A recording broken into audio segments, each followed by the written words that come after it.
everybody, and welcome to a twisted wild ride with Steve-O.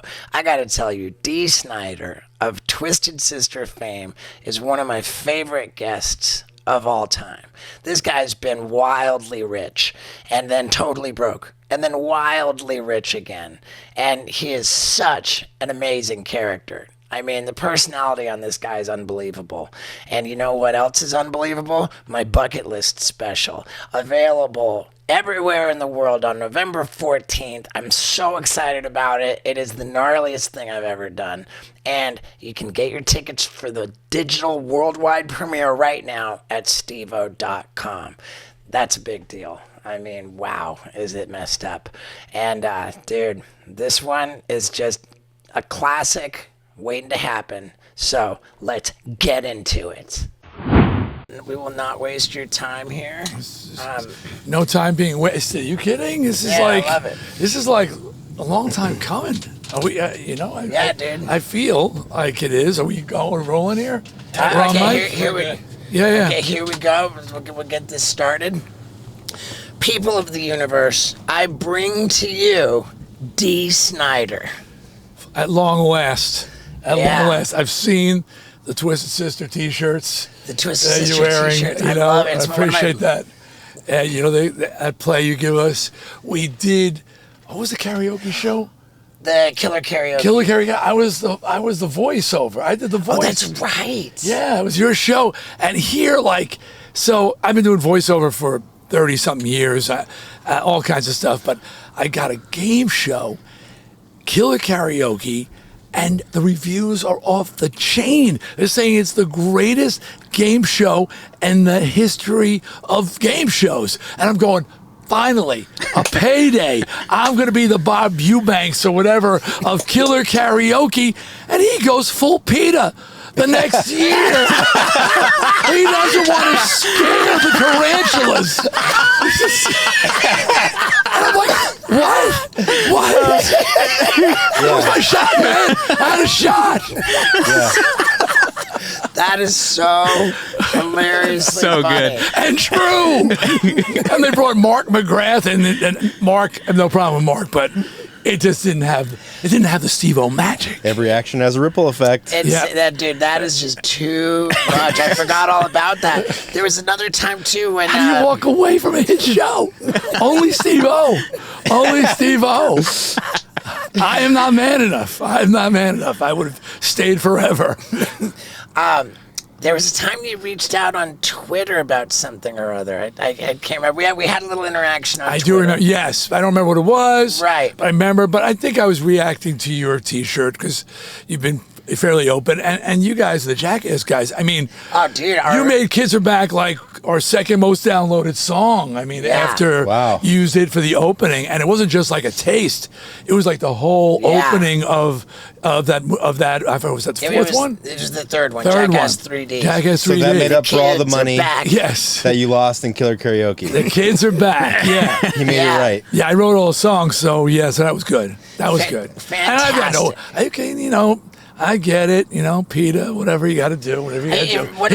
He was just having some realizations. You were going through some changes at that point. It was, they had like the snakes that they would dunk in the ice water with the people while they were swimming. And I got a lot of backlash from that. It's like, dude, like putting snakes that they weren't supposed to be in water. Well, they're cold-blooded, aren't they? But it was extra cruel to put those snakes in ice water. And that was your first... Snakes are cold-blooded. And that was your first on-camera project since getting sober, right? It was my first TV gig. My first ever hosting gig. And wow, when you put it in that perspective, I'm torn between feeling like I've got integrity and feeling like an absolute idiot. But no, you should integrity first, man. Yeah, integrity first. I mean, especially for you. I mean, when you decide to have integrity, that's a thing. Yeah, that's a big deal. Yeah, you stand tall for something. For sure. So no, not ashamed. No, not just. I'm just like, wow, that didn't work out. so funny. Okay, so do you know that my first concert was Twisted Sister? I did not know that. Where'd you grow up? I grew up in London, England. What? I'm talking about, I don't know, I looked it up today. It was the Come Out and Play tour of 1986. You did 2 nights at Hammersmith Odeon. Yeah. Wow. And I think it was a Friday, so whichever one was a Friday. I was playing with a skateboard in the backyard. My dad came home from work and he said, "Hey, what do you think? I'll take you to see Twisted Sister tonight." And I just lost my mind. I thought that was the coolest thing ever. But of course, we didn't have tickets, so we bought scalper tickets at the Hammersmith Odeon, which put us, maybe like 10 rows back. Oh, whoa. And so, like 10 rows back from the stage, and my dad had me hoisted up. I'm sitting on my dad's shoulders, like just rocking out to Twisted Sister, and like one of the ushers saw this little kid. I was 11, and I'm on my dad's shoulders. The usher say, "Come on, let me usher you up to the front." So the usher took me up to the Even front. cooler. And a couple notable things happened. The AJ Perot threw a drumstick.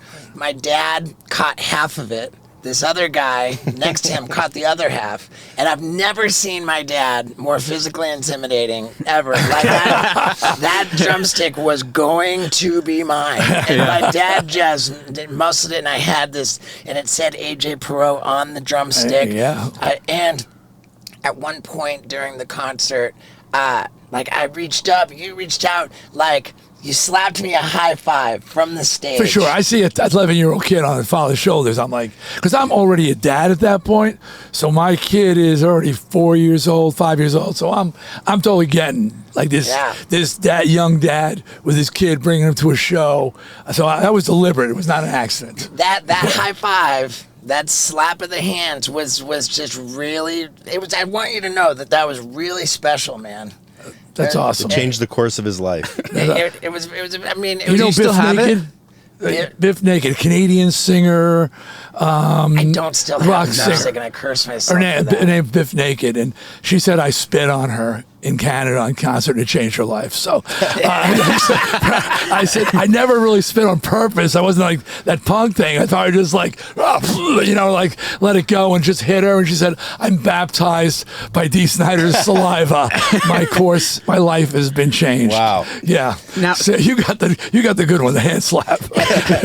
Now, back then, you had this whole deal. You were sharpening your front teeth. I sharpen my teeth. Yeah. And now, like the Captain. My wife said, "You want an oral fixation or oral sex? Because one of them's got to go." I opted to continue giving her oral sex. Yeah. My kids listening at home or listening to your show, they're all grown now. You know exactly what's going on. Mom and Dad have no secrets. So I capped those teeth. Yeah. Yeah, I mean, it was pretty, vampire-y. Yeah, I had this crazy idea to file my front teeth down into fangs. And I did it. And it was in 1985. So really, I really wish I'd done it earlier in my career, so I would have had more time with them. But by the time I got to be 86, 87, I left the band, and I said, I'm already tired of it. Cap them. So I got these are caps. Thank God. And your teeth look nice. Well, thanks, man. Yeah, that's why I brought you the book. Between your glasses and your teeth, you look very smart. I figured you could read. And now your book is called FRATS. Yeah. Help me understand why it's called FRATS. So I grew up in suburbia on Long Island, New York. It's in an environment where there were high school fraternities. People go, high school fraternities? I've never heard of that. And I thought it was the way of the world. Turns out it was just a small microcosm of about 5 towns that had it. Because they were fraternities, all fraternities are chartered by the local police, which gives them a degree of legitimacy in the eyes of the school. They marched in the parades. Memorial Day, you'd see the fraternities marching. But they were just gangs walking around with colors. And this book is based on actual events. And people go, so were you in one of those frats? No, I was one of the guys trying not to get my ass kicked by the frats. Big, weird dude. I was like a target. So, but I just said, when I found out after I started touring, people go, I've never heard of that. And they were very violent. I said, boy, what if you just arrived in that town in like your senior year, where I grew up in the town, I knew, okay, don't go down on that street and stay away from that candy store. And those guys with those black and red jackets, they are evil. You know, even as little kids, you get your ass kicked. And I said, what if you just rolled into town, new school, didn't know the lay of the land?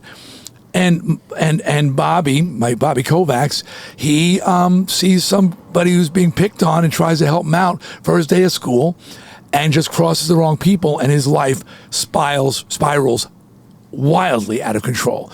So I just met with some people today who want to make a movie out of it, which is pretty cool. And just think Outsiders in the 70s, Suburbia in the 70s. It's kind of from that place, but it's based on all true events, and it's intense. Now, When Outsiders was in the 70s. No, it was 50s, 60s. They were the greasers. Yeah. God, Yeah, there was that sure. Like shanking crossover. people. Yeah, between they were still greasing their hair. Patrick Swayze and Ralph Macchio. Pony and all- Boy or Pony Boy. crazy. All those guys. It was a lot. I mean, Tom was in there. Tom Cruise. Cruise was in there. Yeah. I mean, there was so many big stars. I think Kevin Bacon. All these people were in that movie. Yeah. It was an early Coppola film. Wow. So maybe I'll get that lucky, unless somebody sees yeah. God again and decides they Right. can't make a Yeah. movie about high school violence because it upsets somebody on the internet. Yeah. Not naming names. Well, Oh my God, so great. Jay, what were you gonna ask? Oh, I was gonna ask so growing up, your middle school and high school days, you sang in the choir, right? Oh yeah, I did. Yeah. Now, did you get picked on or judged by the so-called frats or yeah, that's jocks a good or way to whatever? not get your ass kicked. Yeah, look, I was smart and I was big. So it was, but I was an outcast. I did not fit in with any group. I was just this weird dude. And, when I was smart enough to stay away from it, at the same time, they weren't going to go out of their way on the outside chance that I was able to fight back. Yeah. Because that's not their thing. They're not big on people who can fight back. They're big on people who cannot fight back, which is the case in my book, Frats, where this, little guy, Brett, he gets picked on bad, and Bobby comes to his rescue. To his detriment ultimately. But I finally crossed the line. So at first I was sort of like a background player, one of those like in life. And around 16, I said, we're allowed to curse, right? Sure. Yeah. Fuck this. I'm tired of being in the background. I didn't fit in. Just sort of this weird dude. And I said, I'm going next level. So I just seen Clockwork Orange. And I love that they wore bowlers. So for some reason, I thought, this is a good idea. I'm going to start wearing a bowler to high school. Well, that pushed it over the edge for the frats. And a whole bunch of them jumped me and beat me up and took my damn bowler.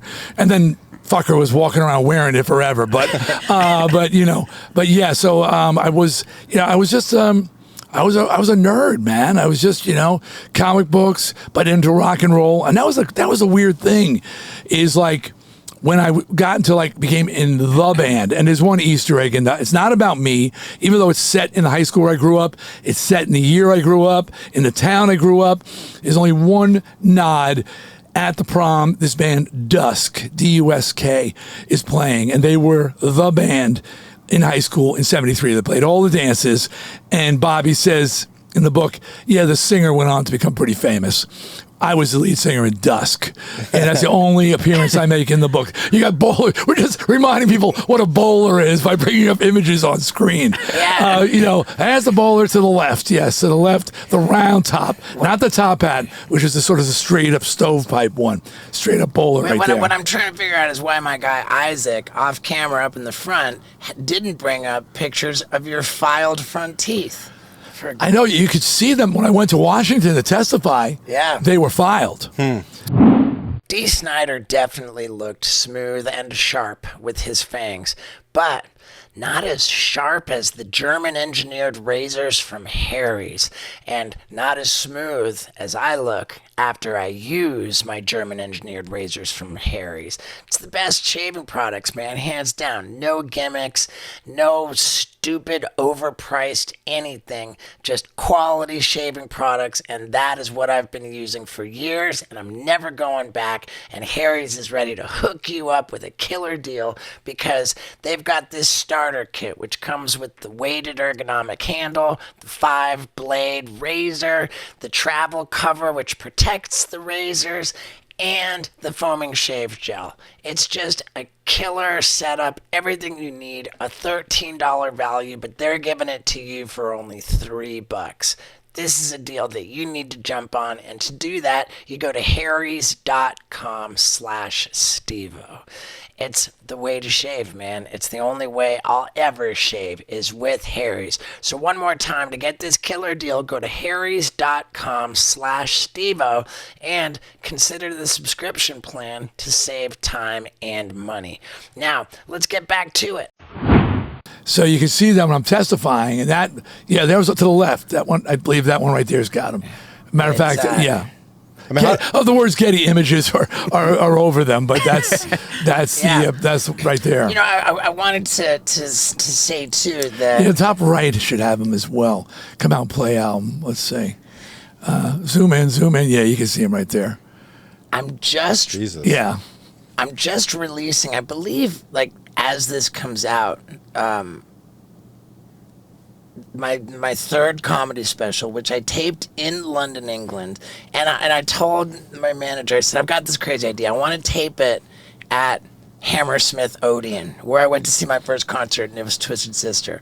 And my manager said, oh man, what if we reach out and try and get Twisted Sister to open for you at that, you know? And the thing was that the special that I was taping there is this multimedia thing which shows like shockingly graphic footage and XXX rated footage, and the Hammersmith Odeon just wasn't having it, so we couldn't do it there. Is it still a thing?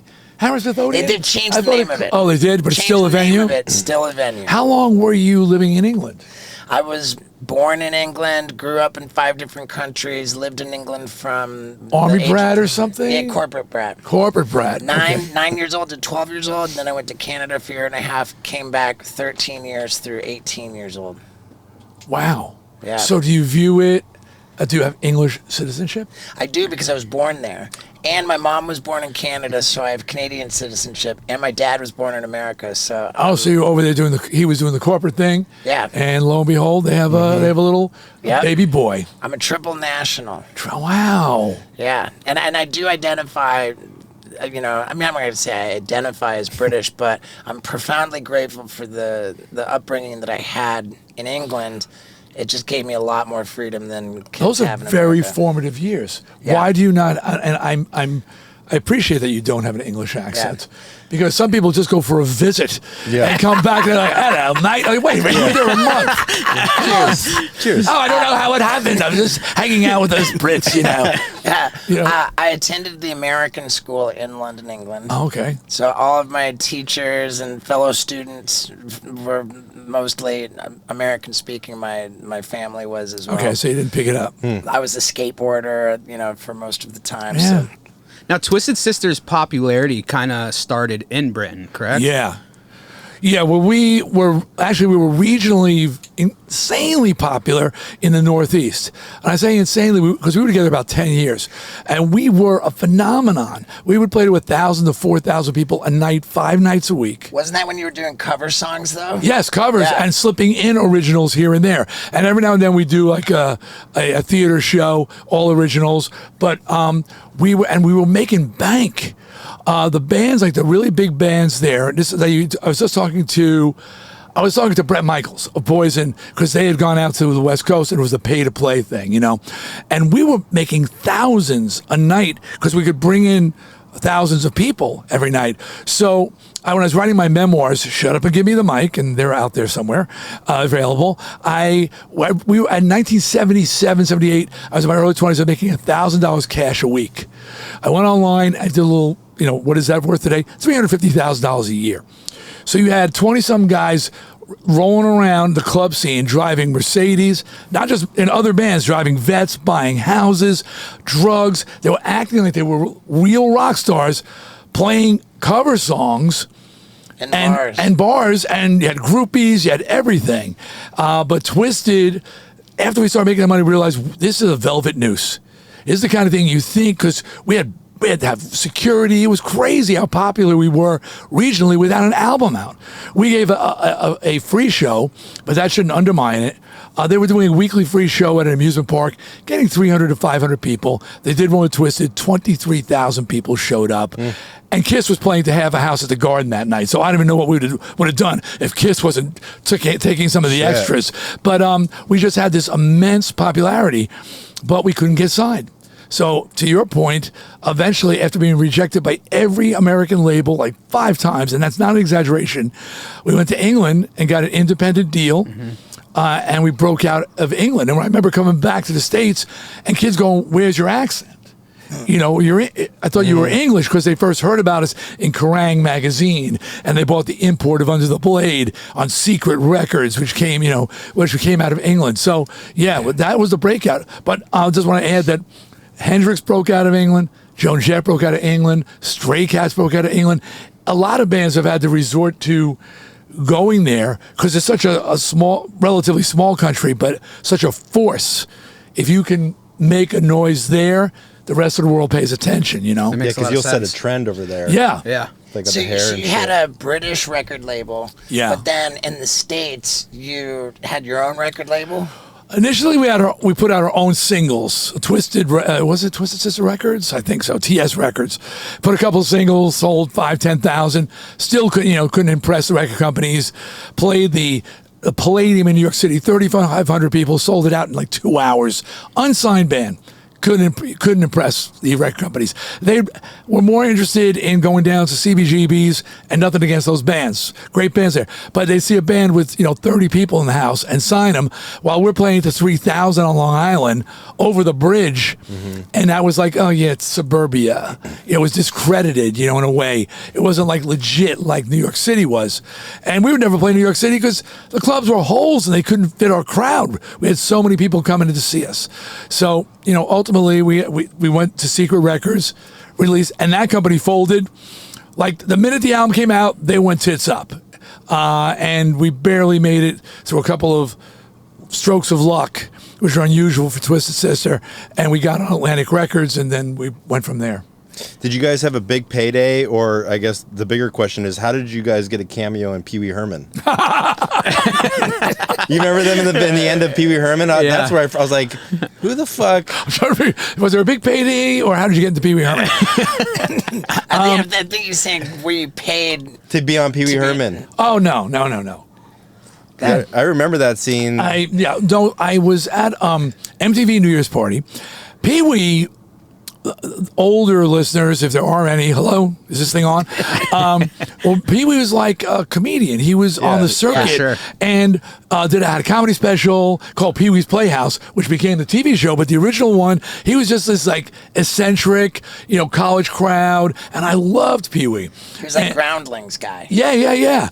And we were at the MTV New Year's party, ran into each other, mutual admiration, exchanged phone numbers, and I get a call when we were going to LA. We were touring with Maiden, and this was like when tours were tours and metal was metal. When you're like mid 80s, there was no distinction between hair metal and true metal or whatever metal it was. So Twisted toured with Metallica, we toured with Saxon, we toured with Iron Maiden, and nobody blinked. It was just we were a weird metal band. And we were doing 5 nights at Long Beach Arena, sold out. Iron Maiden special guest Twisted Sister. And I promise you, 7 o'clock, the place was packed. It wasn't like people rolling in just there to see Maiden. Right. It was the two of us. And so we're going to be in town, and Pee Wee calls up and says, "Hey man, I'm doing a movie." I'm like, dude, congrats, you want to do a cameo. And I got this idea, and he tells the whole idea with we're doing a video, and he comes cruising through and blah blah with Godzilla. So I said, that sounds great. So I go, well, what song are we doing? Like, we're not gonna take it. I Want to Rock. And Pee Wee, to his credit, goes, "No man, Burn in Hell." I'm like, yeah, Pee Wee, Pee Wee's metal. And so that was the first exposure for a lot of people. Yeah. And what year was that?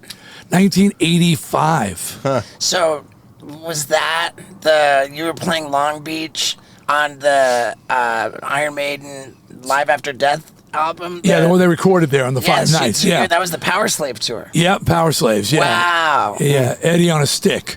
We called it. Had that gigantic. Well, if you went and saw it, Eddie was at every show, but now he was getting, as his size was growing, so all of a sudden Eddie would pop up, and it was only half an Eddie. He was literally on like a, like some sort of a hydraulic machine, but he came up over the top with his arms. It was an amazing tour. But then by the end of the '80s, you would never see a Poison. We toured with Metallica, and you had Metallica open for you First guys. club, one of the first shows on the East Coast with Mustaine, the whole OG was opening for Twisted Sister. I remember when we toured with them, they said, dude, we opened for you. I'm like, you did? When? He goes, Fountain Casino in New Jersey. I'm like, oh, dude, I was in the back putting my makeup on. I never saw any of the opening bands, I was too busy putting lipstick on, dude.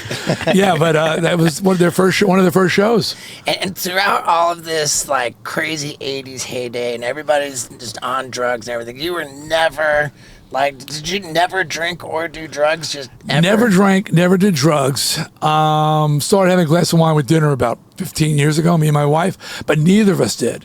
You were pretty hooked on coffee though, right? Yeah, it's a problem. I read that. It's a problem. You almost got fired from Twisted Sister for being too caffeinated. Yes, I was called in. I was called in for a band meeting, my first band meeting. I was pretty fucking excited. I was younger than the guys in the band. They were like a few years older than me, and they were city guys from the Bronx, from Manhattan. I was just this dork from Long Island. I was so excited to be in the band. Go to J.J. French's apartment. I saw some hardcore porn in his bedroom. This woman with 5 dicks. I'm like, oh man, this is crazy. I never saw anything like that on Long Island. And then they say, oh, Dee, yeah, come on in. We're having a meeting. And I realized the whole band is sitting across from me, and I'm facing the band. I'm like, oh, ruh-roh. And they go, dude, you got to cut back on the caffeine. The coffee and I'm looking at literally a guy who's going to AA meeting every night. The other guy's got a friggin' beer in his hand. It's only like 10 in the morning. Someone else has white powder underneath his nose. I mean, these are guys, hard drugs, drinking, alcoholics. And I said, wait a second. My coffee drinking is bothering your drug and alcohol use. And they told me if I didn't just cut back, they were going to have to get rid of me. What kind of coffee? I mean, how much coffee were you drinking? Am I worst? 3 full pots. Ooh. So that's like 15 cups. That's like a fucking 3 cups, and then plus they didn't have Starbucks then. I loved the big one. Go ahead. That's what she said at Dunkin' Donuts. So 2 of those a day plus 3 full pots. My wife said I'd be sitting with my 3rd or 4th cup of coffee on the couch, and just like a junkie with a needle hanging out of his arm. I'd be sitting there, never spill a drop, but just like nodded out on the it was a problem. That's I've cut back. So thin, it's still my go-to. But I mean, now I've said in media, and people go, this guy takes credit for everything. He's like Gene Simmons. I say that Twisted Sister created speed metal. And the reason why I know this to be true is because I told you we were vastly popular in the Northeast. Well, all these bands, from Bon Jovi and Cinderella and Poison to Overkill, Carnivore, Anthrax, they all, Public Enemy. Chuck D said if there was no Twisted Sister, there'd be no Public Enemy. He said, I would go see Twisted, and that fuck you attitude, that up yours attitude they had inspired me to put PE together. So, but all these bands would come see us. And in an Overkill documentary, he said, we put Overkill together, and Twisted Sister played fast, so we played fast. I didn't realize how fast we were playing because I was so fucking wired that I just kept telling the band, faster, fast. I really was. And I played everything until years later, I've heard tapes that go, oh shit. Yeah, I was out of my mind on caffeine. Caffeine. Wow. And it's legal, kids. Yeah. So when you get in front of Congress, like, you caffeined out? Of course. I mean, you were like the face of heavy metal in front of Congress. You know, you don't have to be testifying in front of Congress to be under a lot of pressure and really stressed out. And that's why I'm glad this episode is brought to you by BetterHelp, because speaking with a trusted, certified therapist online is the absolute opposite of stressful. It's actually the best thing you can do for your mental health. I do it because I want to protect my relationship with Lux, and that's the focus of therapy for me, is just working on keeping the path of my relationship smooth and healthy. And there's a lot of things to talk to therapists about, and I believe that pretty much everybody's got one of those things. So go ahead and go to betterhelp.com/Stevo to find yourself the perfect therapist for you. They've matched over 3 million people with therapists, and by using betterhelp.com/Stevo, that's betterhelp.com/Stevo, you get 10% off your first month. One more time, that's betterhelp.com/Stevo, so that you can find your bright spot this season with BetterHelp. Now let's get back to it. I remember like, you know, you were shockingly articulate and intelligent. But is it safe to say that you were an unlikely, you know, like why wouldn't they have Slayer or Blackie Lawless, you know, and like I never thought. I understand what you're saying. If they had done their homework and gotten past the picture and the popularity, so we're one of the biggest bands in the world. We're on the Filthy 15. You know, I mean, God bless Frank Zappa and John Denver for standing tall when few would, but they weren't on the list. So we were literal targets. So they figured, oh, this guy looks like a complete moron. Right. You know, or an incomplete moron, which is even worse. You know, let's get him. But if they had just spent a moment, there was no social media. Oh, shit, he's married? He doesn't do drugs? He doesn't drink? Wait a second. This is not our guy. If they look at the lyrics, I use 4-syllable lyrics and we're not going to take it. I mean, nobody uses trite and jaded, boring and confiscated. I mean, that's not rock lyrics. You know, that's the Declaration of Independence, for God's sakes. And so they did not vet me, and they got what they deserved. If they had gotten a Vince Neil, if they had gotten now, you know, that's who they wanted. They want someone to get on. I can go. Thank you very much. Thank you very much, Mrs. Snider. Yes, we've heard enough. But yeah, they did not, and they were stunned. I'll tell you, I went back there maybe 5 years ago with Grammys on the Hill. Grammys on the Hill, the Grammy organization does more than just do the Grammy Awards. They fight for the rights of singers, songwriters, musicians. Not everybody's a superstar. Some people are barely getting by. It's just like the Screen Actors Guild strike. It's not about Tom Cruise and The Rock. Mm-hmm. It's about those actors who are alternately working shifts as a waiter until they get another gig. You know, they're trying to get them their ass covered. So I went with Grammys on the Hill. I was there with Smokey Robinson. I was with what's his name from the Fast and Furious movies? Vin Diesel. Black dude. No, the black dude. I'm forgetting. Tyrese? Yeah. He's a singer apparently as well. So all these people up there. When I walked into the Capitol building, what a difference 30 years made. The senators and congressmen were running out to shake my hand. From Pelosi to Kevin McCarthy, everybody wanted to shake Dee Snider's hand. That was not the case in 1985. Yeah. When I got home, I had all little pokes on me with those 10-foot poles were sticking me all day long. They couldn't get further away. This time they were like, oh shit, we heard about this guy. Let's be nice to him so he doesn't fuck us up. Have you ran into Al Gore since then? Never met him. I when we talked that day, never met Tipper, never met him, and I'm always love saying, you know, Tipper and him are divorced. Yeah. You know, his kids have been, not kids, but kid has been busted for possession. My kids have never been arrested for anything, and me and my wife, you know, 42 years later, we're still married. Yeah, that's so awesome. I mean, you know, don't throw stones when you live in a glass house. Sure. You know. So the agenda before Congress when you were there was the PMRC, the Parents Music Resource Center, and they wanted to label records. As explicit. Well, they want what they really wanted. They wanted like a more grander, so to speak, labeling system. O for occult, V for wow. violence, B for bestiality. They wanted like real specifics. And when Frank and I met Frank beforehand, as you can see in that picture there. I did not, unfortunately, I never met John Denver. I would have loved to shake his hand because he was most damaging. You guys saw me and said, yeah, rock on. But John was so mainstream with his Christmas specials, Right. and he was just all American apple pie. And when he said, I liken this to the Nazi book burnings, the senators freaked because, this guy was like legit, John Denver. Right. But when Frank and I went there, we were told, here we are, we haven't even testified yet, that they negotiated the warning parental advisory sticker as a compromise. We said, we didn't even speak. Why are we here? If you've already agreed, it was the record industry. If you've agreed to cave in before we even had a chance to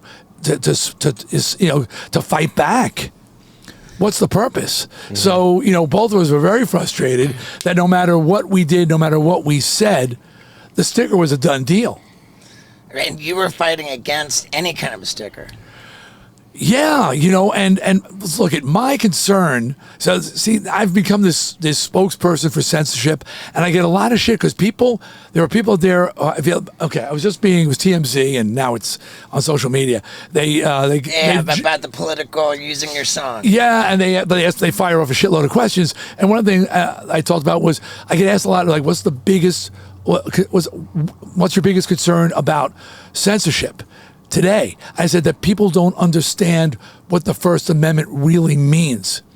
It is not the Elon Musk total anarchy, say anything you want to say. It was never intended to be that. First Amendment is not about screaming fire in a crowded movie theater and causing a stampede where people could be killed and injured. That's not freedom of speech. That the freedom of speech is, speaking out, speaking your mind, speaking fearlessly. But to say things that are lies with deliberate intent to hurt people, and that goes for bullying, that's not freedom of speech. You're on social media and say Cindy sucked my cock when she didn't. That's not freedom of speech. That's an outright lie. Your intention is to cause this woman, this girl, emotional harm. Yeah. So people, that's my biggest concern is, and when I went there, I said, I wasn't about say anything you want. I was speaking two things. One, more that it's a parent's responsibility to decide whether little Steve-O goes to see a Twisted Sister show or not. It's not the government's job to do that. Right. And my other concern was that I knew there'd be people out there or organizations that would use the sticker to segregate the music. And while people love to say, I knew what records to buy, well, you couldn't buy them at certain stores because they wouldn't rack them. Other stores wouldn't even carry them. And you didn't know that Best Buy and Warehouse, Walmart, they were making record companies create edited versions of the albums. So you went to buy an album, you went to buy that Kid Rock album, is the one that he broke big on, let's say, with Ball with the Ball. And when you bought it at Best Buy, the song Fuck Off was not on the record. yeah. So you weren't, it wasn't like edited version. You didn't know. Right. They sold it as the version, and why shouldn't a grown man or woman, and by grown I mean teenagers, be able to go and buy the actual album, not have it decided for them. Yeah, I'm with you, dude. Bravo to everything that you've just said. Thank you. Loved all of that. Thank you. And when I was a kid, the fact of it being explicit, and to this day, I've always understood that just means that this might be offensive to some people, but they've not changed the actual art. And furthermore, them forcing the bands to include the full lyrics printed out in this album sleeves, in the cassette sleeves. Like, I loved that because I wanted to know what they're saying. Well, Frank suggested that, Frank Zappa, and he suggested that, and Al Gore said, that might be a solution to the problem, and Senator Exxon and all these people, but they never actually made that you required. I always put the lyrics in. I wanted people to know what I'm saying because sometimes it gets lost in translation. Right. You know, I was singing "Burn in Hell." There was plenty of people who were going, "Yeah, we're gonna burn in hell," but it was actually a hellfire and brimstone sermon. Actually, a warning. I had, you know, it felt in my life. I was raised a Christian, and I felt in my life like I had some close calls with a lot of things. I was arrested a number of times for violence and all kinds of things like that. And I said, man, I nearly went to prison for assault in a road rage incident that just escalated. And I wound up, hitting this guy in the head with a tire iron. But it was with good reason. But anyway, I was like, holy shit. Like that chick, that one, what was that? What was that from the movie Anchorman? That got out of control quickly. Yeah. It was like, how did that happen? This dorky guy like beating this guy up with a tire iron. Too much coffee. It was coffee. It was coffee. That was it too. They said, as the judge said, we're gonna let you go, but you got to cut back on the caffeine. Yeah, exactly. That was your sentence. You're too on edge. You make a good point that clearly there weren't requirements to include the lyrics because I had this crazy encounter. I went to a Cannibal Corpse show, right? Like I was brought to one. And they ushered, this is before I got sober, by the way. They ushered me into the dressing room of the band, like the moment they got off stage, which is typically the worst time to mess with an artist, right when they get off stage. I always try to give the band a little space. Yeah. So, but they bring me right in. I hear the guy's covered in sweat. I'm talking to the Cannibal Corpse guy, and he's, reasonably like smiling, and meeting me. Which singer was? How long ago was this? This would have been definitely in 2007. 2007, so it was Corpse Grinder, probably. Big guy. They call him the Neck. His neck is like this thick. It's wider than his head.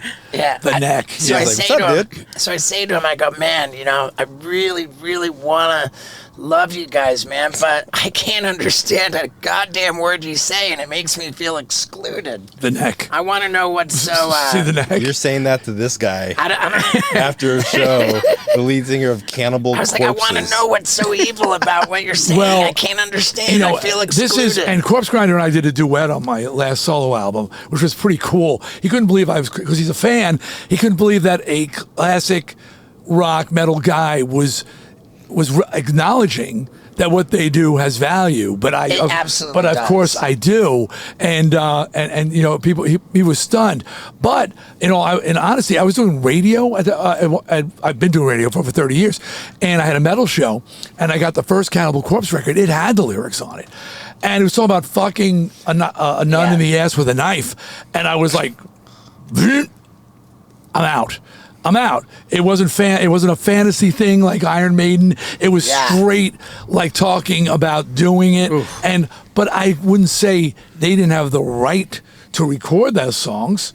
I have the right not to buy the record. I have the right not to listen to the music. For sure. And you said you can't hear the words anyway. But now I speak kind of, I hate using the term cookie monster, but people use that term. I understand it better because my daughter she said, Dad, you got to get wake the fuck up. She's so hardcore. So she just keeps sending me these hardcore playlists. So now I speak the language fluently. But yeah, they go down, they go dark. Yeah. It's evil. Ultimately, wasn't the parental advisory explicit sticker that boosted sales? That's what they say. I don't know how, since I know many stores wouldn't carry the records, but there were plenty of young people young people back then said they looked for those stickers. Yeah. At the time. So maybe it did, maybe it didn't. I don't know. What pissed me off, it went from being a sticker to where they actually just made it part of the printing of the cover. So it was part of the art. It wasn't even something you could peel off. It was something like, so you did an art design and then they just incorporated this sticker in there. Yeah, well, it's probably somebody's got to put this stickers on there. Save a job. I always thought it was cool. I always thought it was cool. And, it's interesting what you say about, the just purely for the sake of being shocking, describing these horrible acts of violence. When, I think if Slayer was in front of Congress, they would have arguably been maybe not equally, but very articulate and made a really strong point that Angel of Death was not glorifying the Holocaust. Yes, usually the bands are. I mean, look, we're not complete idiots. We're incomplete idiots. No, we're not complete idiots. And and we think about our lyrics, and there's a lot of messages in there. And Slayer, I know, would say, the subject matter is really intense, but it's not that they're supporting, endorsing, or whatever. They're reflecting on it. Iron Maiden, the nightmare of 666, that it was this dream he had. The first thing he says, he had this dream. Yeah. And about the Satan coming for him. So I mean, at the same time, there have been lyrics. Well, one of the bands that was regaled at the time was the Mentors. You remember the Mentors? I don't. So the Mentors were this band who got so much publicity out of the hearings. They wore hoods. Oof. And they were, is that the Mentors right there? Yeah, okay, Mentors. With the Ku Klux Klan? No, they weren't white hoods. They were terrible. And the senators were reading their lyrics. And one of and the people, it was this, I'll make you sniff my anal vapor. I'll use your face for toilet paper. And these lyrics, and the other senators are giggling and laughing because it was a goof, man. It was a goof, but they were shining a spotlight on it. Nobody even paid attention to the Mentors. They still out there playing. Thanks to the PMRC, they're legends now. Wow. So to Scott's point, they did sell more because of it. Yeah, I guess the Mentors did. Yeah. Man, this is fantastic. With radio, when did you get into radio? So, Twisted Sister crashed and burned in '87, and officially in '88, I think it was announced in January of '88. I read. Oh, but you know what? You're probably right, because it was like October, November, right? Yeah. When. And then before I officially notified the band that I was out of the band, and I guess that's when they officially. So you're correct. I stand corrected on Twisted Sister lore, for sure. Okay, and so then I did another band called Desperado. Major deal, big money, so much. Clive Burr from Iron Maiden was playing drums, and Bernie Torme, who had played with Ian Gillan and Ozzy. Anyway, and then that got shelved. And then the bottom started really falling out. The music scene, I did a band called Widowmaker. Grunge came in, and I like to say that I received a telegram. What you do, we don't do anymore. Stop. Don't bother trying. Stop. Stop singing, performing, even looking like you do. Stop. But that's basically what happened with grunge, and I'm married. I got 3 kids. I can't believe I had made millions and I had blown millions, and I wasn't drunk and nobody stole it. People say, well, how do you do that? The ego that got you there in the first place won't allow you to accept it's over. Now, was this the time that you also declared bankruptcy too? Twice. First time was a designer bankruptcy with the top. I didn't lose anything, but just a lot on paper. And the second one was me filling out the bankruptcy form and going to bankruptcy court, and just I had a year in the early '90s where I had $0 income. And is this true where you were working a desk job answering phones and people would recognize you asking you, "Aren't you Dee Snider?" And you would have to lie. Yeah. I didn't have to lie. I just was so embarrassed. It was killing your ego. I was like, nobody was interested in what I did. It was like I had studied a form of medicine that they found a cure for, so they no longer need doctors that handle it. Oh yes, you specialize in cancer. We got a pill for that now, right? Yeah. Dysfunction. Yeah. I gotta believe that even in the '90s, that we're not gonna take it. I Want to Rock, gets baked into some huge movie. I'll tell you what movie. That Road Trip. That was one of the first times it started showing back up. Who doesn't love it when money just shows up? And that is exactly what happens with DraftKings Sportsbook, the official betting partner of the UFC. When you download the DraftKings Sportsbook app and use the promo code STEVO, all first-time users will instantly get $200 in bonus bets as soon as they bet just $5. Now, if you're going to gamble anyway, then use DraftKings Sportsbook. $200 in free bonus bets for betting just $5. You can't go wrong. And this weekend is UFC 295, Yuri Prohaska against Alex Pereira for the vacant light heavyweight belt. The heavyweights banging it out for the interim title. That's Tom Aspinall against Sergey Pavlovich. And when you're watching the fights, watch close, because I'm going to be right there by the octagon. I wouldn't miss it for the world. I'm in Madison Square Gardens. And wherever you are, if you want in on the action, use DraftKings Sportsbook. And again, download the app, use the promo code STEVO. All first-time users instantly get $200 in free bonus bets for betting just $5. Gambling problem? Call 1-800-GAMBLER or visit www.1800gambler.net. In New York, call 877-8-HOPE-NY or text HOPE-NY to 467-369. In Connecticut, help is available for problem gambling. Call 888-789-7777 or visit ccpg.org. Please play responsibly. On behalf of Boot Hill Casino and Resort, KS. 21 plus age varies by jurisdiction. Void in Ontario. Bonus bets expire 168 hours after issuance. See sportsbook.draftkings.com/MMA terms for eligibility and deposit restrictions, terms, and responsible gaming resources. Have a great time. We'll see you in Madison Square Gardens. Now, let's get back to it. I remember it was actually the first thing, because it went dead. I mean, this is the facts. I mean, you obviously did your homework. I sold my catalog voluntarily for a shitload of money. Okay, and for those trying to understand how that works, see, when you're getting royalty stream, it's income. So you're taxed at a 50% rate. If you sell your catalog, it's at a capital gains rate of 15 to 20%. So if you get the right amount, they call it a multiple. So they say, oh, you're okay, you're pulling in $1 million a year on your catalog. We'll give you X years in advance. You and your accountant look and you go, okay, so I can have, and then I'm just pulling numbers out of my ass. You don't know these are the real numbers. I can have $10 million now, or I can wait and at 20% and take that money and invest it, and or I can get it hopefully every year, because you never know. Some years you're less, some years you're more. For the next 10 years at 50%.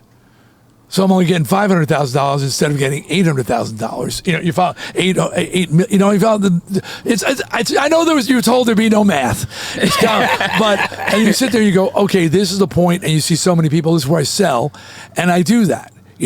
But to your point, I couldn't sell my catalog. The grunge thing came in so hard. The hair metal was so out of vogue. Nobody would even buy it. I would have given it away. I would have sold it for $10,000, $20,000. My songs, I was broke. I had 3 children. My wife, God bless her, she did all hair, makeup, wardrobe, the Bone logo. She did all those things. She went and worked at a beauty parlor, started doing makeup for bridezillas on weekends. And I went and got a job answering phones at a desk. We only had one car. I'd ride a bicycle there and answer phones, and people come in, and is that Dee Snider on the phone? This is 1991, 92. And you're trying to tell them that you're not Dee Snider? And they believe it. You got your fans. I think they were they've been capped by then. Because that used to be tough to say it wasn't him. But nobody would believe it. Now, how long after that, you declare bankruptcy, all of that, you sell your you sell your whole catalog? Well, that was years. That was years recently. after. Yeah. Now, around what time was it you created that Christmas song for your wife, and Celine Dion ended up recording it? Yeah. So somehow during the 80s, early 90s or whatever, my wife asked me to write, late 80s. I mean, this is like after the band's broken up, and she asked me to write her a Christmas song. And I'm like, babe, I'm trying to come back from, you want a Christmas song? I said, that's not metal. She goes, you can do it. You were a classically trained countertenor, which I was, and you love Christmas, which I do. And so I was working on some songs, and I got a wild idea for a song, and I wrote a Christmas song, not a rock song, and I recorded it. I couldn't sing it. It was just out of my range. I got a female vocalist. Merry Christmas, done. That was the end of it. Cut to, I don't know when it was, late 90s. I'm not sure exactly when it happened. Maybe late 90s. And I'm still on the balls of my ass. And I get a call. The engineer who was in the studio recording that song with me is now working with Celine Dion. And he tells me Celine Dion wants to record my wife's Christmas song. And the first thing I said, did you tell her who wrote it? And they said, not yet. I said, do not tell her. Satan wrote her Christmas song, because I said, just put the fucking song on the record and keep your mouth shut. So that record is the biggest selling holiday album of all time. 14 million copies. It's called These Are Special Times. And you own the publishing to that? Yeah. Hell yeah. And we call it the house that St. Celine And that's built. even bigger than Mariah Carey's, what's the name of it? That Christmas song that she has. I can't say that for a fact. Certainly that was a hit song in and of itself. For sure. This was on a hit holiday album. And then, I remember Rosie O'Donnell and Celine sang it on the Christmas special. And I'm just sitting there just going, I can't believe this. And they don't know who wrote it. And then my wife's crying. It's so beautiful. Children are singing it. It's, but anyway, yeah, that was the only song I never wrote for commercial release. And it may be the most valuable song I ever wrote. Wow. Crazy. Unbelievable. Yeah. And then you get back together with Twisted Sister and put out a Twisted Christmas. Right. So Twisted Sister Guys, I got mailbox money coming in. reunites. And and I really wanted to fix it with the guys. I was a real asshole to them, really. I just, I believe my own hype. I mean, I nearly destroyed my marriage, amongst other things. I destroyed every relationship I had, in the mid-'80s. I thought I was a god, and I just made my band's life miserable and wound up quitting and all. So I really the reason I wanted to reunite was to fix it. And it took a long time for the guys believed I wasn't the same guy. They kept waiting for the other shoe to drop, as the saying goes. They just, because they couldn't believe I was so different. But I had been humbled. Yeah, you weren't drunk and then got sober. You're like sober and then you're still sober. Yeah, but when you're riding that bicycle to a desk job and you're out there, and you're just recycling cans and just doing anything to save money to feed your kids. It just said, God, it was like those, Lord, if you ever let me have success again, I won't be an asshole. If I am, you can smote me, strike me dead, But everybody I've met who is like, he's bigger than God, if they were humbled, like Steven Tyler. Aerosmith, I saw him at the bottom, smacked out of his brain, living at that hotel where Sid Vicious was at, showing up to borrow money from a few bucks from my manager. I said, he gave him like 5 minutes. He said, we're going to the bank. I have to meet somebody. And he pulled like $5,000 out of the bank to give, and Steven Tyler comes walking in like just, he's skinny to begin with, but just fucking heroin out. And I'm going, you giving him $5,000? And my manager used to be a concert promoter and said, I made so much money off that guy in concerts. If he never pays me back, it doesn't matter. I owe him that much. And, hey man, what's going on? How you doing? Like that whole, the heroin thing. Did you do heroin? I was not a heroin guy, but... So you knew heroin. You know heroin guys? I was a big heroin guy, yeah. Yeah, I mean, you guys... I mean, when I see guys who wrote books, the heroin... I'm sorry. They write books about being on heroin. The heroin guys I know, they couldn't find their dick, let alone a pencil to take notes. Come on, man. Gross. Come on. It's either purely fictitious or you weren't high. You weren't high, okay? That's it. So anyway, but by the way, to his credit, Steven Tyler paid my manager back. Wow. He came back and and I've run into him many, many times, and he's a great guy. He's been through hell, and he's back, and he appreciates it. Brian Johnson wasn't a heroin guy at all, but he had given up on rock and roll. Given up. He was working doing vinyl tops on cars in Wales, where I think that's where he was from, Wales, and he gets out of left field. He gets the call to audition for AC/DC, and he knew the guys. And he knew the guys well enough that he thought it was a mercy audition. Like, all right, we got to call Brian because he'll think we're being, they were friends enough. And he went in, he auditioned, and went back to the working, putting vinyl tops on cars. He told me this story. And then, and he says he gets a call, hey, we're in the studio, come on down. He's like, they were friends. So thinking nothing, he goes down to the studio, he walks in, and Angus says to him, you're never going to put another vinyl top on a car again. So Brian, have you ever met Brian Johnson? No. The humblest, most down to earth. He had given up on rock and roll. He gave up on his career. He was rescued. He was rescued. And so, by the way, my manager told me that basically Bon Scott picked Brian. My manager signed AC/DC, and he said they were at a club, and Bon comes rolling up. Brian's in a band called Geordie back at that time, with his arm around Brian and says, anything happens to me, this is my replacement. Literally picked his own dude. So, I guess the band took him seriously, The singer of Korn, most humble. Jonathan.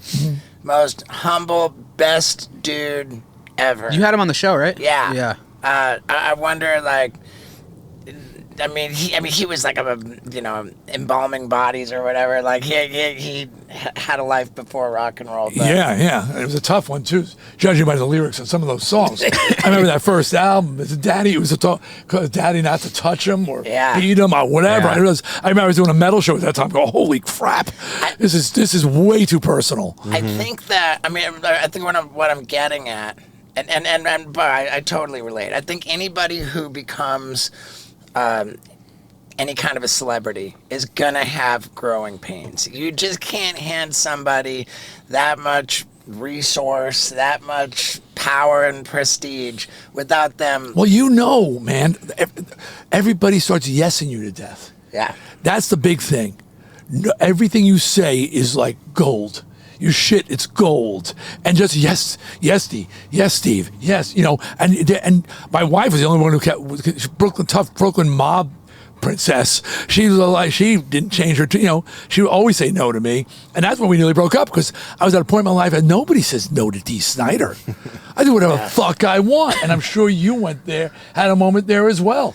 I definitely had to fall on my ass in a big way. And I'm super grateful that I did. Yeah, and I am too. Yeah. I am too, because the trajectory I'm on, I would have been divorced. We nearly got divorced. I only had one son at the time. I wouldn't have the other children I have today. I wouldn't have the life. I wouldn't have my wife. I wouldn't have I needed to be knocked down a peg. I needed to be humbled. And I was humbled. And boy, again, if you ever let me, please let me have some success again. I won't be a total asshole, and you learn. Yeah. If you don't, you are a fool. So back to radio. Did you get into radio because of Howard Stern? I owe Howard so much. We connected on a Letterman show, that I stormed in. So do you know the story? I don't. It's worth telling. So I'm like king of the world. It's 84 Christmas. I'm taking my wife and son, rockstar style, to see the Rockefeller Center Christmas tree. What does that mean? We drive in a limousine. We pull up alongside it. My wife and son get out and go walk up the tree. I roll down the window and I stare through a crack at the tree. This is rockstar style. So I'm looking at the tree, and my driver goes, "You know who Howard Stern is?" I said, "No."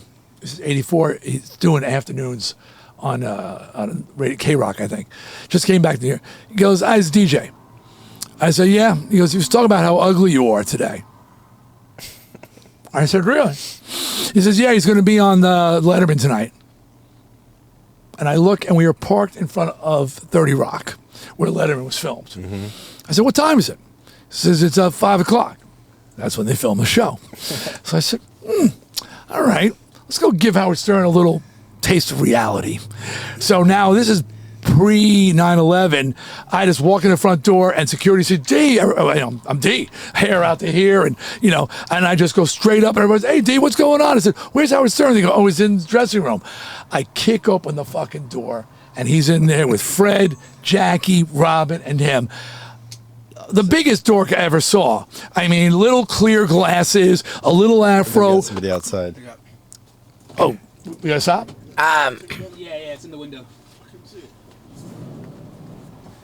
They're harassing us about if we have a parking pass. Over here, dog. Yeah, I was hoping y'all to put us where I can easily see it so I wouldn't have to bother y'all. Thanks, man. This y'all too? Yeah. It ain't supposed to be like that, but it's all right. All right, cool. Yeah, we're almost done. I ain't gonna switch y'all, man. Cool. I was hoping y'all had one. I'd hate to mess with this car right here. Thank you for the respect.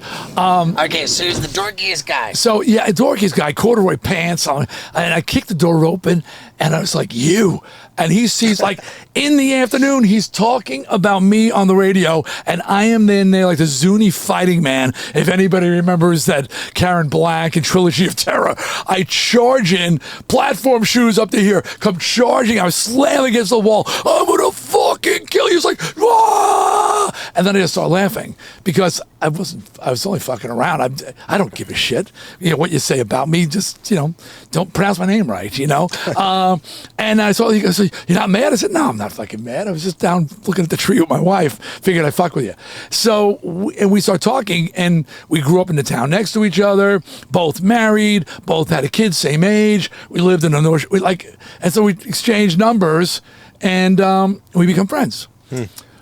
So I started doing his show regularly, and Howard just is the first person that said, this guy's got more value. Well, the Washington thing helped. People said, this guy's kind of smart. But I'd be on a show regularly. We'd cruise in, you know, to the city together, hang out for 4 or 5 hours on the show, go back home together. And he said, you're awesome on the radio. So he started, like, pitching me to agents. He got me an agent over at Don Buchwald. He would go in and he'd go to call radio stations on my behalf, take meetings on my behalf to try and get me a gig. And then the bottom fell out of rock and roll. So I thank him. You know, I mean, he got me into radio. I started doing radio, and mornings I've been doing radio for over 30 years. Voiceover as well. That all came from the Howard Stern Show. Wow. Yeah, you did PlayStation voiceover too. Yeah, I was Jack and Daxter. That was the wizard. Stay away from the dark ethos. Yeah, so I've done a lot of VO stuff as well. What's and that? I once almost had a game show. Yeah, that I would have been cash money, cash money for years to come. I was going to be Bob Barker. I was going to be one of those guys, one of the voices. And then the freaking host saw God. Yeah. What's your relationship with Howard like now? So, as many things happened, we drifted apart. And really, what happened was divorce. So Howard and I met, and he was married, I was married. Our wives became friends. Our kids became friends. We socialized as a couple, and it was a great thing when you're married to find someone that you get along with in the biz, who also your wives get along, and your kids can hang. Mm-hmm. You know, you're like, this is cool. And Howard got divorced, and and when I met him, he wasn't getting high, he wasn't drinking, he wasn't doing drugs. And then he became a single guy. And he's going up, dude, we're going out. We're going to the strip club. I'm going, dude, I'm still married. I'm still the same guy. My life didn't change. Your life changed. And then he met Beth. I'm not trying to just, and we, one time, Suzette, me, Howard, and Beth hung out. And afterwards, Suzette felt this incredible disloyalty.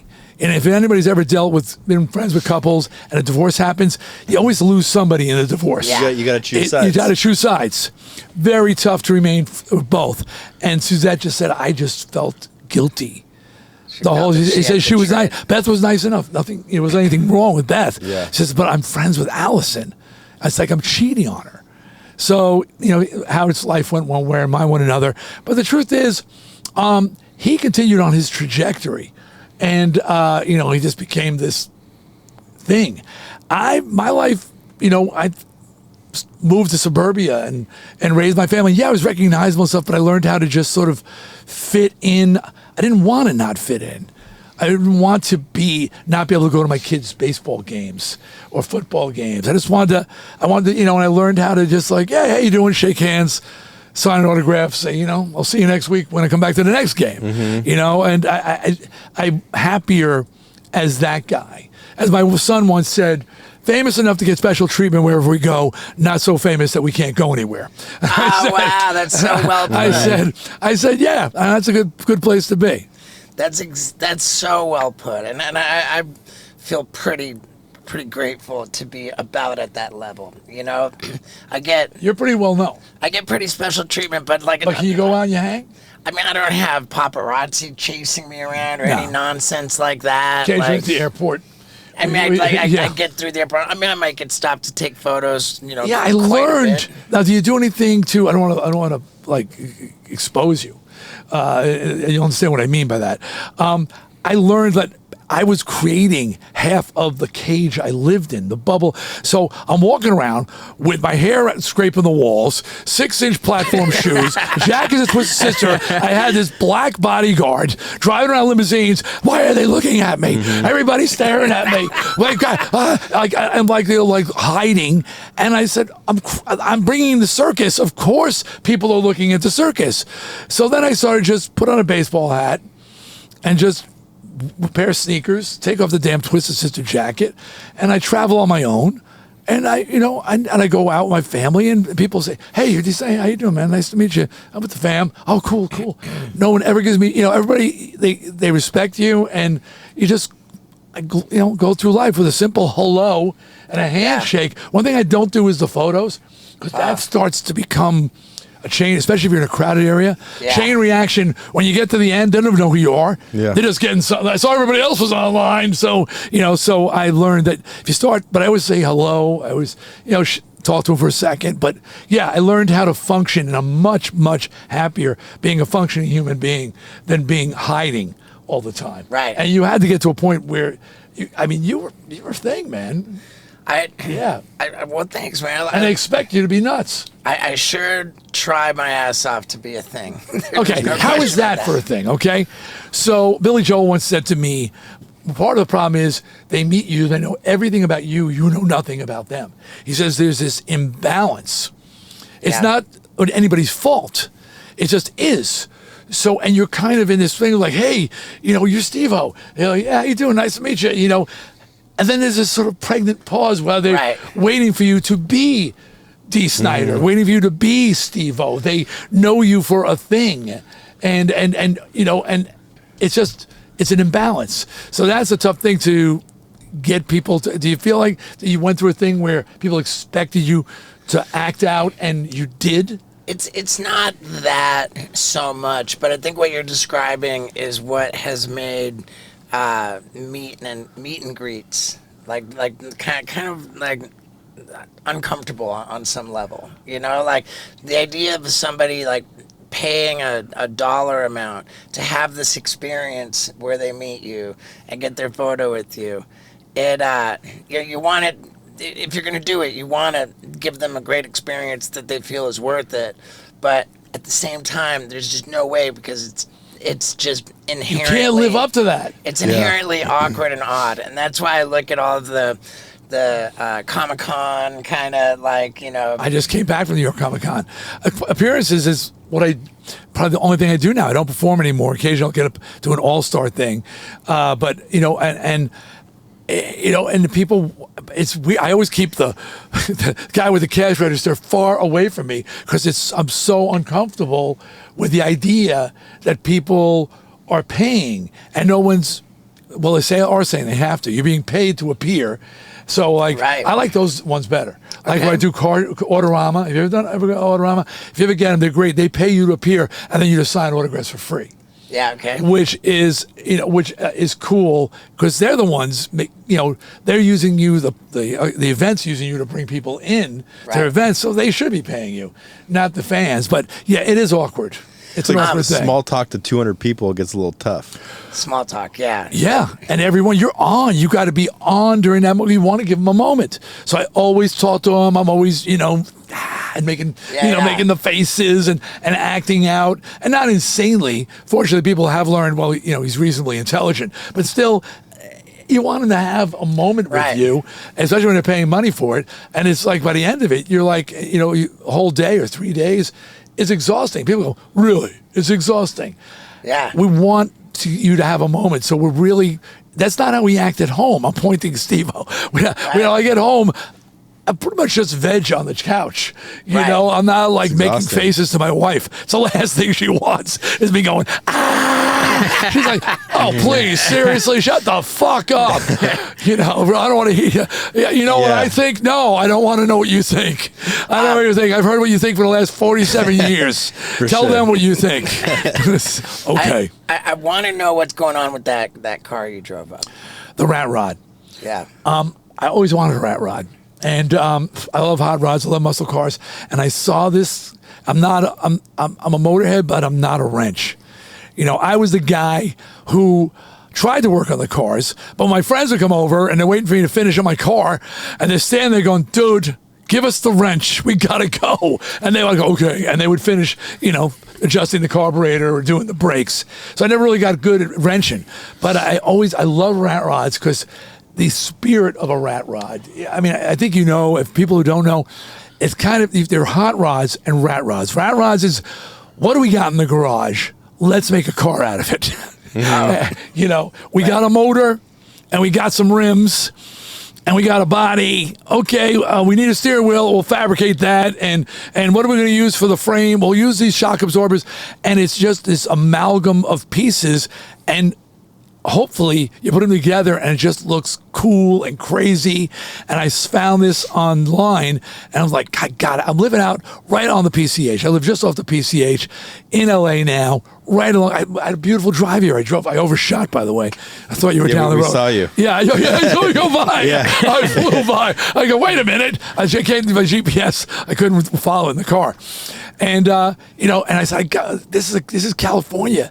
It's got a 409. 409. The Beach Boys sang about 409. 409. That's what it's got. 32 rat rod. So, and nobody can see me in it. So it gets huge attention, but the roof is so low, nobody sees me, but it's amazing. I can barely see them, the cameras and the reaction, because it's the circus showed up, you know? Yeah. So it's so much fun. And I just drive it around, you know, around locally. No, are you listening to the music in there? Can't hear shit in there. Can't hear shit. Well, I was with a friend today, and I was like, this is great. What? It's all motor. You know, there's no insulation. It's loud as fuck. Yeah. But that is the music. That's the music. So funny. I remember one time going to the airport. I'm looking at these pictures up here. With the Wild Boys guys. Yeah. We're driving along, and I look out the window, or going down like maybe the 405 or something. Look out the window, and I see Kerry King from Slayer driving a PT Cruiser. He just mean, like we were both like, we're all looking out the window like, oh my God, it's Kerry King, and he just like turned and just mean mugged us. And I met him and his wife a number of years later. And brought it up, and they were like, "Oh yeah, that was a loner. Like his car was like in the shop or something." I'm very like cars are your street clothes, so it's very important to me to be seeing the right thing. And my wife drives a very nice BMW Z4, but it's small, and she had a pink and silver pinstriping done. The Counts Customs guys did it, and so there's a lot of pink on the car. And so occasionally she's driving not my rat rod, but I've got a custom painted Tesla S, and I got one of the new electric Hummers. Wow, 10,000 pounds, 0 to 60 in 3 seconds. It is insane. It's a monster. With the Hummer? The Hummer, the new Hummer, electric, and 375 miles on a charge. It's just insane, but I'll be in her car, and people are like, yo, Dee, it's not my car. Yeah. That's not my, I got to defend myself. Yeah. That I got to be in a car that doesn't embarrass me. So selling your music really worked well for you. Yeah. Yeah. Saint Celine. And Saint Celine. And Saint Celine. And, you know, and I've been doing radio and TV and movies, and I wrote a book, FRATS, available. But I've just been doing a lot of different things and exploring different things, and I've been blessed with a second life, you know, voiceover. That's been great as well. So, yeah, I'm in semi-retirement now. I don't have to work. And then my wife got rich. Oh, that became accidental. I met her. Her dad was a struggling contractor. Mafioso. No, he wasn't mafia, but her family is. Yeah, he's not. Vinny's not in the mob. Our buildings are all legit, but he built up his buildings and he left them to his kids, and all free and clear, and just tens of millions of dollars worth of property, and they left it to his 3 surviving kids. So turned out my wife is rich too. So life is good, and she's beautiful. That's her right there, bottom right there. She's laughing. Yeah, wow. She's doing. Yeah, she's on every top rock star wives list. Number 1 on many of them, and I'm really. She's just this hot Brooklyn Italian chick. The other guys, like, they've got models and ex-playmates, and she's just, just a girl from Brooklyn, who did and wound up doing all the costumes and hair and makeup. She did all those things for me as well. So she's just the total package. My fiance is a production designer and wardrobe specialist, and she does all my stuff too. Yeah. Okay, now you sell your music catalog, and then I see you on TMZ saying that you give both sides of the political aisle permission to use your music, but it's not even your, like. No. Well, first of all, I'm not giving. Right. Because people, but everybody, That's your blessing, as far as licensing goes, okay, let me explain. When people use a song in any event, that's just, they call it CSAC, they call it ASCAP, it's ambient music. They just pay like a fee, a general fee. So whether it's at Yankee Stadium, or if it's any sporting event, or at any political rally, as long as they pay there, and it's a very minimal fee, they don't need permission. It's just, they just do it. But everybody loves the author of the song to give it their blessing. And they don't like you to denounce it. And so there was a case in Australia where a politician decided we're not going to take it for a commercial campaign without paying. He was sued. I went to court, and he lost. And I have interest in these songs, by the way, and also after 35 years, you get your catalog back. So my kids will get, if there's any value, they'll get it back. And now it's probably about 25 years till they'll get it back. So, so I wanted to, so I went up against this guy, and we won. He had to pay, and it was, but that you can't stop anybody from just using the song as long as it's not for commercial use. It's ambient use. Yeah. But they hate when I denounce them. Right. It's just, they want you to support them. Because you hear about, like, I want to say Eminem or, any number of other artists, like, filing cease and desists to people who are using their music, but that's when it's not ambient. That's when it's baked into, like, a campaign video or something. Yeah, and the cease and desist is kind of like a fancy way of denouncing. I mean, they really can't stop them. I believe Trump knows this full well, because he's been asked to stop a number of songs, and he knows he doesn't have to. I asked him to stop using We're Not Gonna Take It, and then we give him, we do not see eye to eye politically. We were friends before the whole political thing. I was on Celebrity Apprentice for 3 seasons, hung with him, hung with his family, had great times, great memories. Never got into politics because that's kind of used to be the way it was. You didn't talk about that shit when you were just going to have a dinner or hanging out. Did a lot of charity work together for kids' cancer and all kinds of things, And when he started running, he said, "Hey, I want to use We're Not Gonna Take It." I was like, "Yeah, go crazy, man. Raise hell." And then I found out what he stood for. And after a few months, my kids were going, "You got to denounce him. You got to make him cease." I said, "Let me tell you something, kids." And my kids are grown. I said, most people don't even bother to ask permission. They just do it. He asked permission. I gave my permission.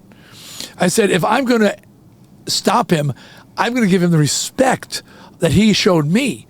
And I'm going to pick up a phone. I'm going to say, "Listen, I need you to stop using the song. We're not on the same page." That's what I did.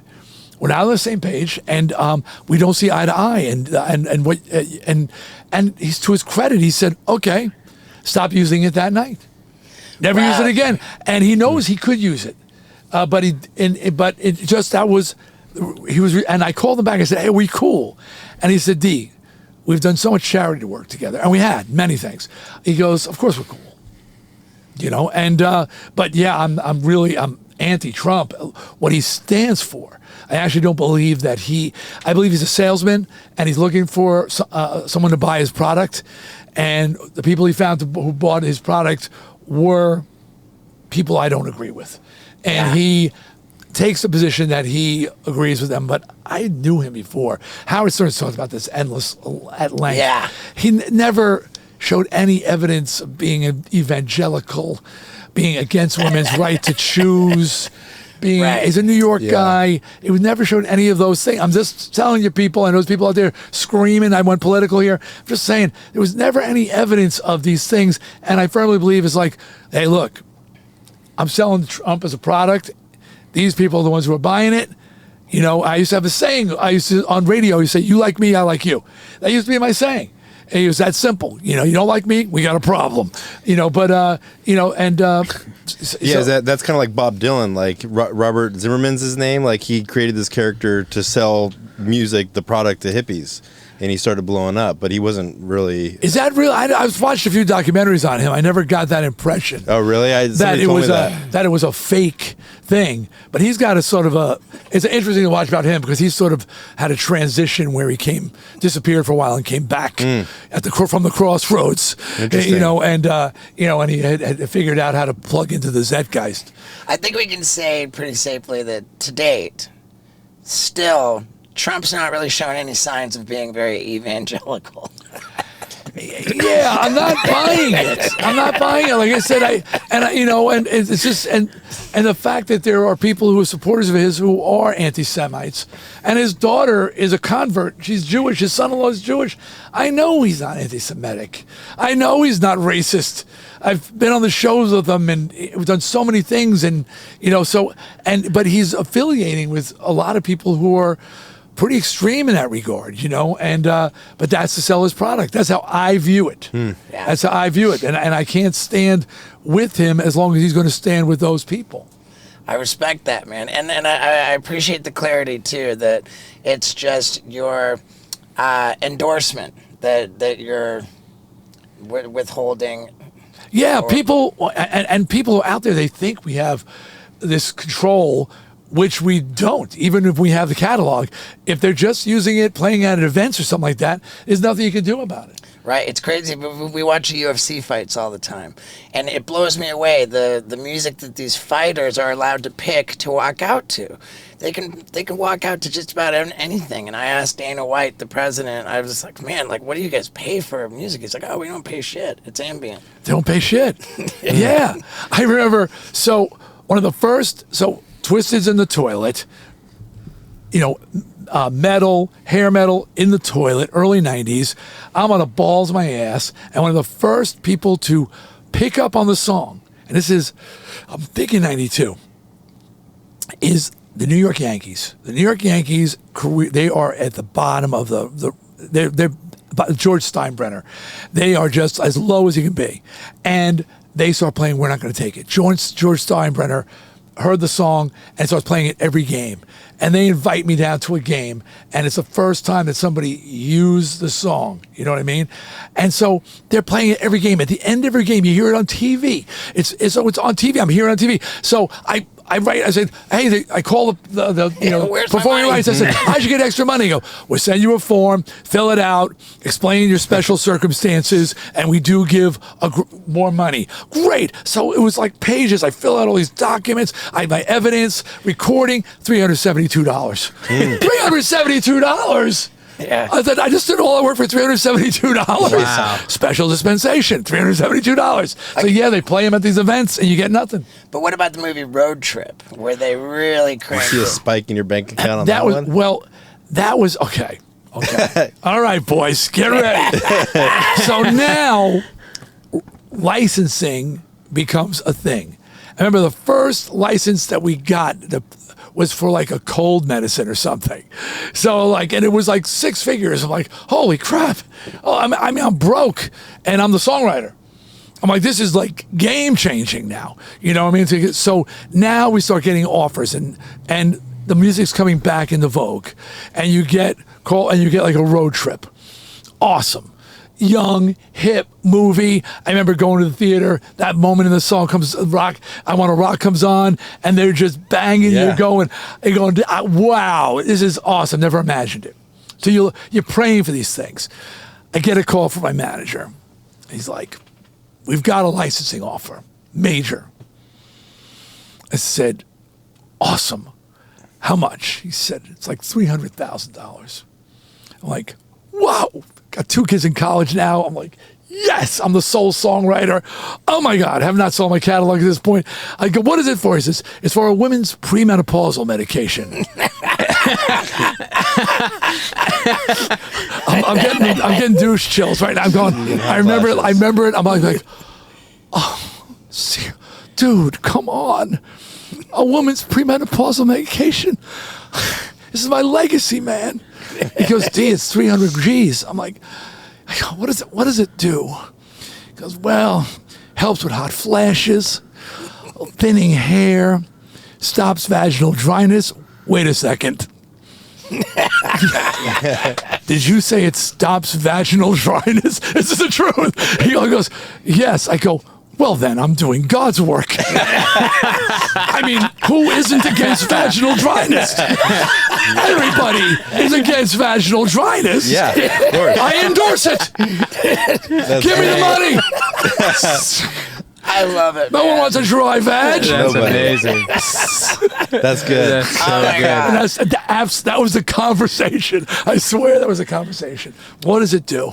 That is the So I've done like keynote speaking where I've told people about, selling out. Find your vaginal dryness and sell your soul, That is fucking fantastic, dude. What? I don't even know that I have any. Where do you go from there? Where do you go from there? From VD, vaginal dryness. I'll tell you where we go. We go to the goddamn bookstore and we buy FRATS. Check it out. I promise I've been giving a money back guarantee. If you buy FRATS and you do not like it, if you see me on the streets, come up to me and I will give you your money back. Of course, I mean, I'm around, I'm not all over the world, but if I do walk the streets and I'll give you your money back. That's my guarantee. But hey, look, my best review was my wife. Been with her 47 years. She goes, it's really good. I was like, what was that? She said, your book's really good. I'm like, you liked it? She says, don't push it. I've given you enough compliments in 47 years. I'm not blowing more smoke, but it's really good. That's good. And today I just was with, I tell you, can't say which one, a major studio wants to turn it into a movie. Cool. So, awesome. it's kind of, again, outsiders for the 70s in suburbia, gang violence. It's, really, it's you don't think it would going on there in, middle America, but there it is. And they can get it on Amazon, Target, everywhere they sell books. Yeah. If they don't, they should have it. If they don't have it, tell them, I want these book. Yeah. And make them order it. I love it, man. Bro, this has been more fun than I could have possibly anticipated. Likewise.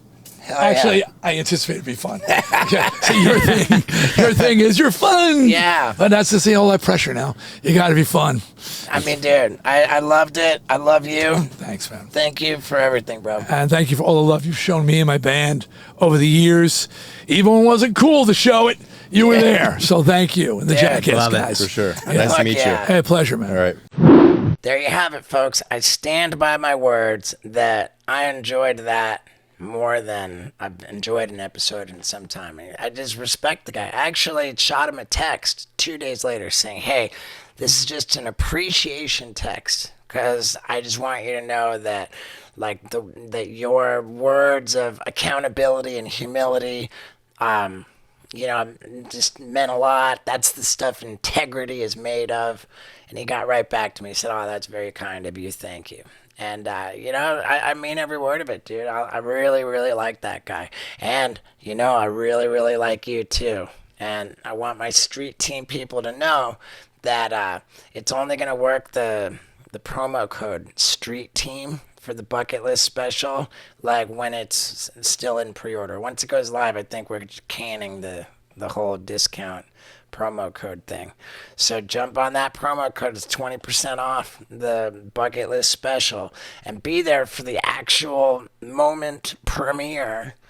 You know, you'll have the streaming for 30 days after that, but it's after the premiere that I'm actually doing the live Q&A and stuff. So yeah, we'll see you guys all there. I love you so much. It's an exciting time, and fuck yeah. 20%? Yeah. Oh, it's 25%. Oh, that's right. It's 25% for the street team. It's only 20 for all the other ones. It's because I love you guys.